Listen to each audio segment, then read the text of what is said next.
Bienvenue dans les défis tarot de l'été. Je suis ravie de vous retrouver dans ce jeu numéro 2.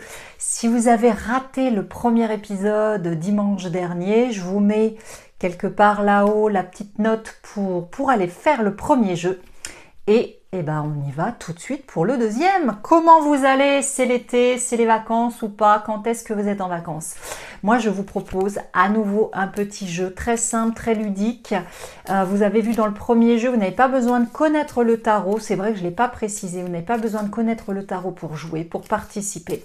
Il n'y a pas de bonne réponse, de mauvaise réponse. Vraiment, l'idée, c'est avec la communauté de passionnés. On s'amuse, on y va, c'est léger. Donc, attrapez un stylo, attrapez une enveloppe, un papier de brouillon, n'importe quoi, pour noter spontanément vos réponses au fur et à mesure de la vidéo dessus. Et puis, encore une fois, après, je vous invite à les partager sous la vidéo. J'ai vraiment hâte de vous lire, de découvrir comment votre créativité va aller jouer avec les cartes. Encore une fois, ne cherchez pas à être le premier de la classe ou la première de la classe. Laissez-vous surprendre. Vraiment, l'idée, c'est qu'on s'amuse, on s'amuse, on s'amuse. Donc, je mélange le tarot, je le mélange. Et on va découvrir la carte avec qui on va jouer aujourd'hui. Allez, je vais faire comme ça. Et c'est l'arcane Tempérance. Alors, dans le tarot de Marseille, c'est pas la tempérance, c'est tempérance tout court. Donc, vous savez, mes vidéos, elles sont inversées. Donc, je pense que votre carte est inversée encore. Je ne sais plus, je ne sais pas, c'est pas grave. Alors on y va, vous découvrez l'arcane de tempérance et je vais vous demander de noter sur votre papier spontanément le premier mot qui vous vient quand vous voyez cette carte là aujourd'hui à cet instant. C'est pas obligé d'être un mot-clé par rapport à l'arcane de tempérance, ça peut être n'importe quoi, juste un mot, le premier mot qui vous vient. Vous notez ça sur votre petite feuille, vous ferez 1 et puis à côté le mot qui vous vient en découvrant cette carte. C'est OK pour vous? Deuxième question. Alors, je prends mes petites notes. Voilà. Si cette lame tempérance était une invitation à... quand on dit la vie nous invite à quelque chose, nous invite à... j'ai même pas envie de donner d'exemple parce que j'ai vraiment envie de vous laisser faire. Si tempérance était une invitation, une proposition de la vie, du tarot, ça serait quoi? Troisième jeu. Si tempérance était une capacité à quelque chose, ça serait quoi comme capacité? Voilà, une capacité humaine, on va dire, puisque c'est une de nos facettes. Si cette lame était une capacité, peut-être que c'est la même chose qui vous vient que dans le 2, mais voilà, nous, on divise l'invitation de tempérance et la capacité de tempérance. Comme ça, vous pouvez mettre deux aspects positifs différents. OK? Ensuite, alors là, on change complètement d'énergie.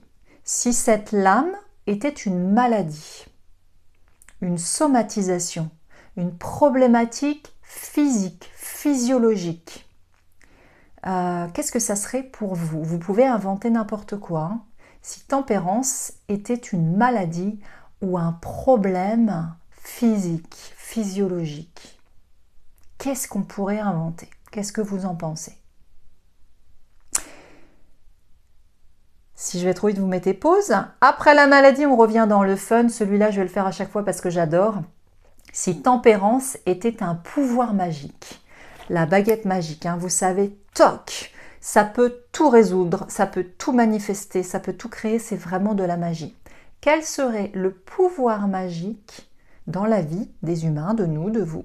Le pouvoir magique de tempérance. Je vous laisse réfléchir un tout petit peu. Le pouvoir magique de tempérance. Une fois que vous avez le pouvoir magique, on passe à la 6e, on a bientôt fini. 6e jeu, si tempérance était un animal. Voilà, un animal. Alors quand je dis animal, ça peut être poisson, oiseau, insecte, voilà, en tout cas, on va dire globalement du règne animal. Si tempérance était un animal, qu'est-ce que ce serait? J'imagine que vous allez peut-être même avoir plusieurs idées.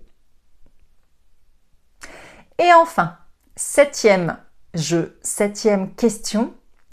Si Tempérance était ministre, si Tempérance avait un siège, et on pourrait même dire, bah voilà, il y a 22 arcanes majeures, donc il y aurait 22 ministres au conseil, Tempérance serait ministre de quoi? Je vous laisse imaginer, vous pouvez vraiment créer de toutes pièces, hein, cherchez pas forcément quelque chose qui existe actuellement. Si Tempérance était ministre, elle serait ministre de quoi? Et voilà, on a fini notre jeu, c'est super. Donc si vous n'avez pas eu le temps de tout faire, je vous laisse terminer. J'ai hâte de vous lire. Donc à nouveau, je vais jouer le jeu comme c'était le cas pour le pape. C'est quand même marrant parce que Tempérance, c'est l'arcane 14. 14, 4 plus 1, 5. Donc en fait, on reste dans la même gamme. Le pape et Tempérance sont deux arcanes qui sont dans la même gamme, puisque le 14 en numérologie serait le nombre caché du 5, puisqu'on peut avoir le 5 par le 14. C'est quand même super intéressant, hein. Bon, moi je fais pas plus long, c'est une petite vidéo de 5-6 minutes. Je vous laisse là, je vous prépare encore plein d'autres choses, plein de petits jeux, c'est ludique, c'est rapide.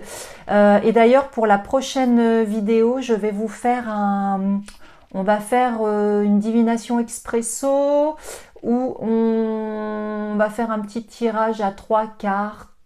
Allez, on va voir ce qui se présente. Si vous avez des envies, vous notez en commentaire. Donc dans les commentaires, vous notez 1, 2, 3, 4, 5, 6, 7. Vous mettez les 7 réponses, les 7 mots que vous avez eus. Voilà, moi je vous dis à très bientôt. Très bel été. Bye bye.